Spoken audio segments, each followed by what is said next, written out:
안녕하세요. 사랑하는 나그네계 교우 여러분, 그리고 하나님의 말씀을 함께 읽어가고 있는 그리스도 안의 형제 자매된 교우 여러분, 여러분 모두에게 그리스도의 은혜와 평강이 충만하길 축복합니다.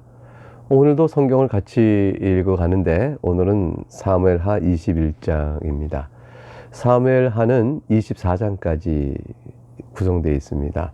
오늘부터 있는 21장부터 24장까지가 사무엘하의 마지막 부분인데, 이것은 다윗의 통치 기간 중에 있었던 주요 사건들을 다시 시대를 거슬러서 다윗의 초기부터 다윗의 말년에 이르는 동안에 그 통치 기관에 있었던 주요 사건들을 이렇게 소개해 주고 있습니다. 그러니까 앞에까지 읽었던 것은 시간의 흐름에 따라 읽어온 내용인데, 그런 주요 사건들의 시간적 흐름에 따라 쭉 서술했던 것을 일단 멈추고 이제 드문드문 다윗의 통치 기간에 있었던 주요 사건들을 소개하는 것이라 보고 있습니다. 21장 1절부터 14절 처음에 나온 것은 다윗 통치 시대 초기에 있었던 3년 동안에 걸친 기근입니다. 다윗 시대의 1절부터 보죠. 해를 거듭하여 3년 기근이 있으므로.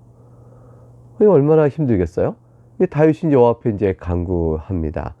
여호와께서 말씀해 주시죠. 이것은 사울과 피를 흘린 그의 집으로 말미암음이니 그가 기브온 사람을 죽였음이니라 말씀합니다. 기브온 사람들은 여호수아 9장에 보게 되면 이스라엘과 화친 조약을 맺습니다. 그러니까 이스라엘이 당시에 여리고 성을 다 무너뜨리고 아이 성을 또 무너뜨리는 그러한 이스라엘의 승리 사건을 보면서 여호와 하나님 함께 있으므로 저들을 당할 수 없다는 사실을 바로 깨닫고 기브온은 자신들이 멀리서 온 자인 양 위장을 하고 여호수아와 함께 화친을 합니다. 그러고 나서 이제 나중에 여호수아가 속은 줄 알죠. 그러나 이미 하나님의 이름으로 그들과 조약을 맺었으므로 이들을 죽이지 아니하고 살려두게 됩니다. 그래서 살려두는 조약을 맺은 것이죠. 그래서 이들을 이제 노동을 시키는 일을 맡김으로 인해서 이렇게 이 기브온 족속은 멸절을 면합니다. 이러한 화친의 언약이 있음에도 불구하고 하나님께서 이들의 피를 너희가 흘렸다. 누가 그랬냐면 사울이 그랬다. 이렇게 말씀하신 거죠. 즉 그가 기브온 사람을 죽였음이니라고 말씀합니다. 근데 사울이 이 죄를 범했는데 왜 사울의 때에 벌하지 아니하시고 다윗의 초기 때에 이 징계의 벌, 3년 기근이란 징계의 벌이 주어졌을까? 그것은 사울이나 다윗이나 다 언약 백성으로서 이스라엘은 하나님의 백성으로 대표됩니다. 그러니까 사울 때 범한 죄가 사울 개인의 죄일 수도 있고요. 사울을 왕으로 하는 이스라엘 전체의 죄일 수도 있는 거예요. 지금 하나님께서 사울의 죄를 다윗 때에 묻고 계신 것은 사울 개인의 죄가 아니라 사울을 왕으로 하는 이스라엘 전체가 기브온과 언약을 맺었는데 그것을 깨버린 이스라엘 전체의 죄인 것이죠. 따라서 그 징계는 다윗 때에 비로소 주어져도 이스라엘 향한 이스라엘 범한 죄를 이스라엘이 당하는 것이니까 그다지 어색하거나 이상한 거 없습니다. 하나님께서 기브온과의 언약이 이스라엘 모두의 언약이었고 사울에 통하여 이스라엘 때 범한 죄는 이스라엘 전체가 범한 죄다라는 사실을 알려주고 있는 것이죠. 기브온 사람은 이스라엘 족속이 아니요. 소개해주고 있습니다. 2절에 그들은 아모리 사람 중에 남은 자라. 아모리 사람은 여기서 이 기브온의 혈통이 아모리 족속이라는 것은 아니에요. 가나안 족속들이 있었는데 가나안 족속들 7족, 7에 이르는 가나안 족속 가운데 아모리 족속이 대표적이었고 아모리안 족속의 이름으로 가나안 족속 전체를 가리켜 말했습니다. 그러니까 이제 기브온은 아모리 족속과 어떤 혈통적으로 이렇게 연결되어 있는 족속은 아니었습니다. 계속 읽겠습니다. 2절에 그들은 아모리 사람 중에 남은 자라. 이스라엘 족속들이 전에 그들에게 맹세하였거늘 사울이 이스라엘과 유다 족속을 위하여 열심히 있으므로 그들을 죽이고자 하였더라.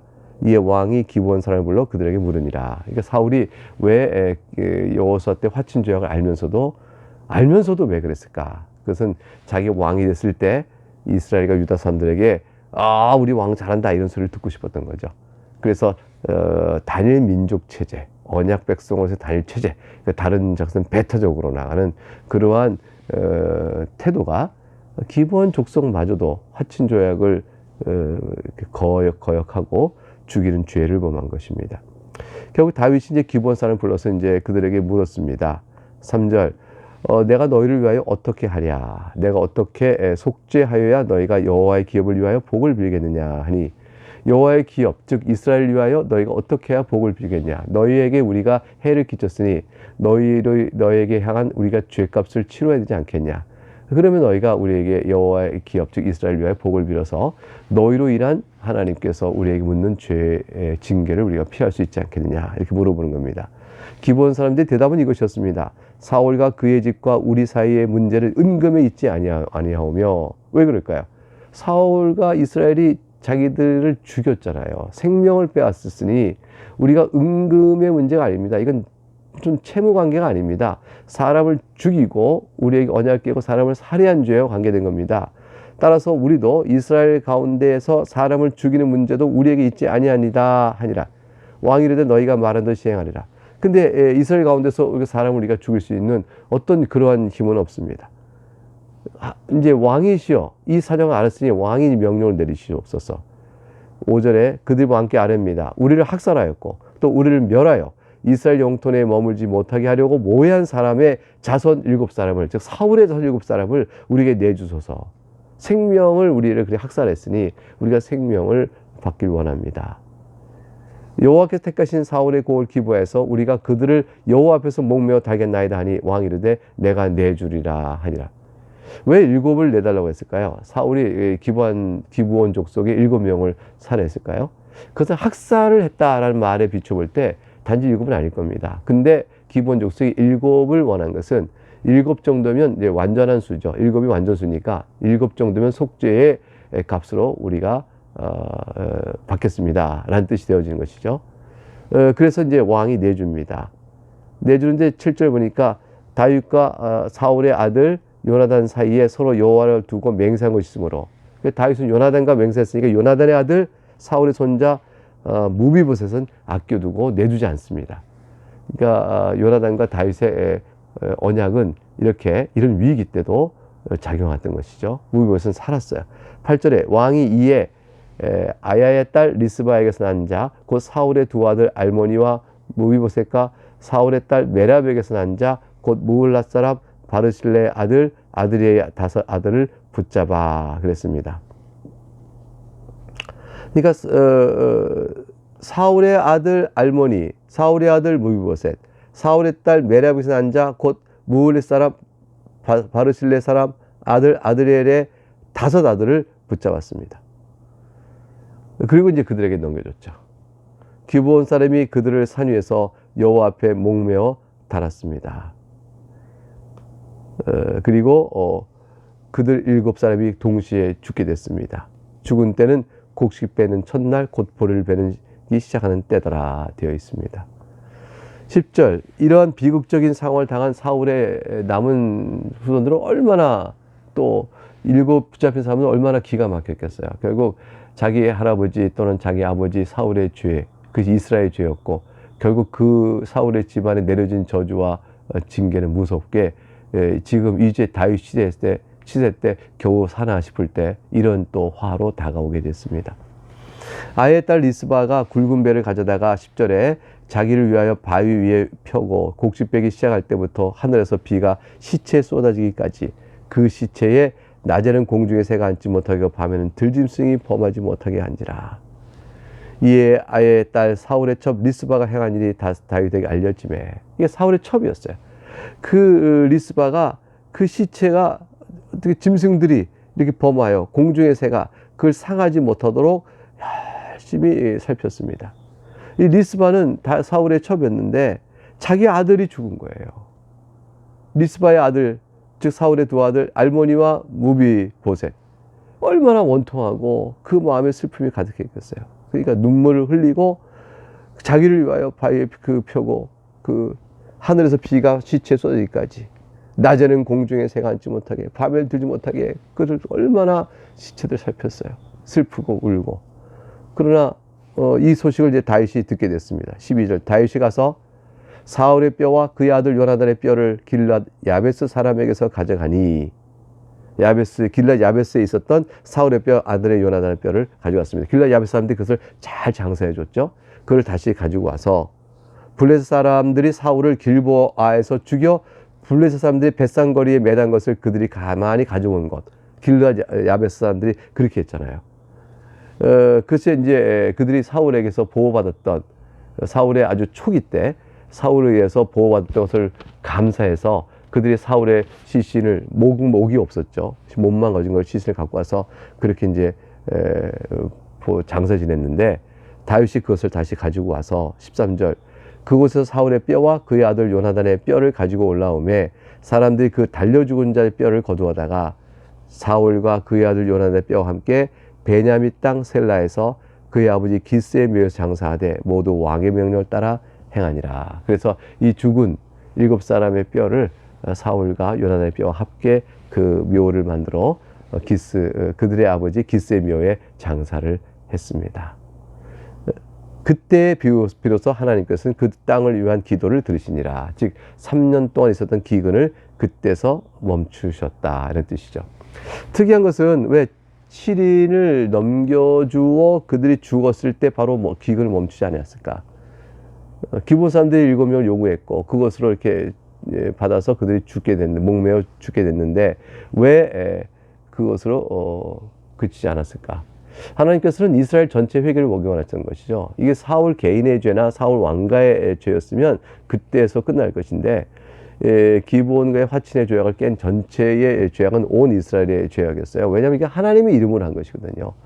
하나님의 이름을 행한 일에 대 있어서 저들이 그 죄를 범한 것입니다. 그러니까 결국은 장사 지내는 사건을 통해서 온 이스라엘이 관심과 그 사건의 전모를 알고 이 일을 위해서 그들이 회개하는 기회를 갖게 됨으로 인해서 장사를 지내면서 하나님, 우리가 죄를 범했습니다 라고 회개하는 기회를 갖게 하고, 그걸 통해서 이제 하나님께서는 이제 3년 기근의 징계를 그치게 하셨다라고 볼 수가 있습니다.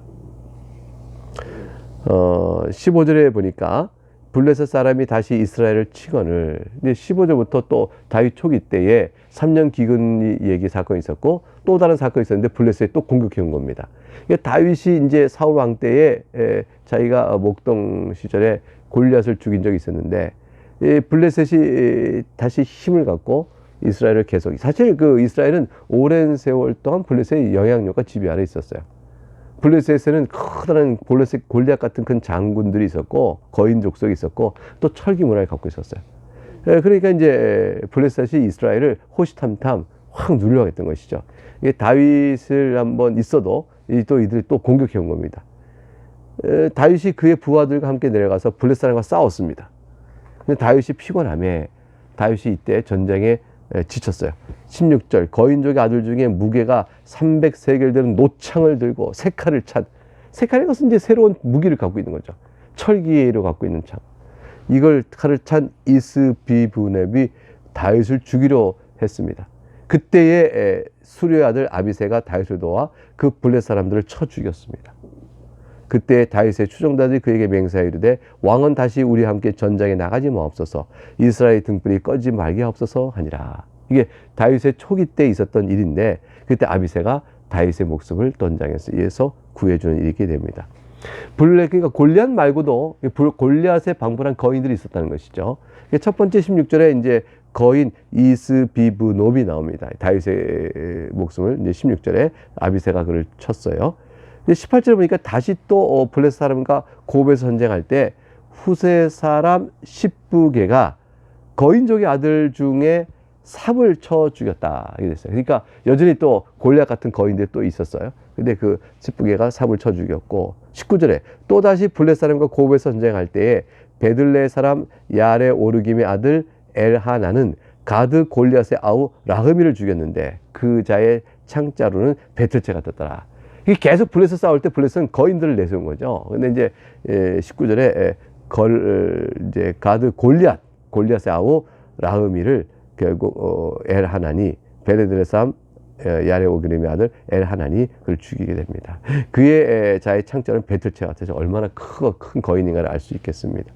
20절, 또 가드에서 전쟁이 났습니다. 그것의 키가 큰 자 하나는 손가락과 발가락이 각기 6개씩 모두 24개가 있는데 그도 거인족의 소상이라. 또 거인을 앞세고 쭉 나타났죠. 근데 이 사람은 먼저 무려 24개나 되는 발가락, 손가락을 갖고 있어요. 이게 좋은지 모르겠어요. 그렇게 6개씩 있는 것이. 그러나 거인이라 5개 갖고 안 됐던 모양이죠. 6개 손가락, 6개 발가락을 갖고 있는 각기 6개씩 모두 24개. 그러니까 이 한쪽 손 6개, 6개, 6개, 6개, 네. 그래서 24개가 되겠죠. 4, 6, 24. 근데 그가 이스라엘을 능욕함으로 다윗의 형, 삼마의 아들 요나단이, 다윗의 형 삼마의 아들 요나단, 그러니까 다윗 조카죠. 요나단이 그를 죽였습니다. 그러니까 지금 이 사건 뭐냐면 골리앗 때 벌벌벌 떨었던 이스라엘이 어떻게 다윗 때에 골리앗과 방불한 거인 넷이 차례로 공격해 왔을 때 다 그들 물리칠 수 있었을까? 그것도 다윗이 아닌 또 다른 이스라엘 장군들에 의해서. 이게 가능한 일은 전부 다 하나님이 이스라엘과 함께 있었다는 것이죠. 그러니까 사울 시대 때 다윗이 골리앗을 죽임으로 하나님 함께 하심을 나타내 보였는데 다윗이 왕일 때에 이렇게 블레셋의 침공이 있었던 일을 이렇게 거인족을 다 멸하면서 이길 수 있었던 것은 그때 함께 하시는 하나님께서 이제 다윗의 왕의 치세 때도 함께 하고 있음을 그대로 보여주는 겁니다. 결국 하나님께서 다윗 때 보호하시고 다윗 왕국을 사랑하셨음을 보여주는 다윗 치세 초기에 있었던 사건에 대한 한 대목을 우리가 보았습니다. 3년 기근에서부터 다윗의 회개하고 그럼으로 인해서 다시 기근이 그쳐지고 풍요를 찾게 되어지고 블레셋과의 전투는 이런 식으로 하나님의 도우심으로 이기게 된 사건이 오늘 살펴본 내용입니다. 하나님께서 이 내용을 우리에게 또 잘 깨닫게 하시고 우리의 삶 속에서도 하나님께서 징계하시나 사랑으로 붙들어 주시고 보호하신다는 내용을 다시 한번 마음에 생각하고 주를 찬송하며 힘있게 하루를 감당하시는 여러분 될 수 있기를 주의 이름으로 축복하겠습니다. 감사합니다.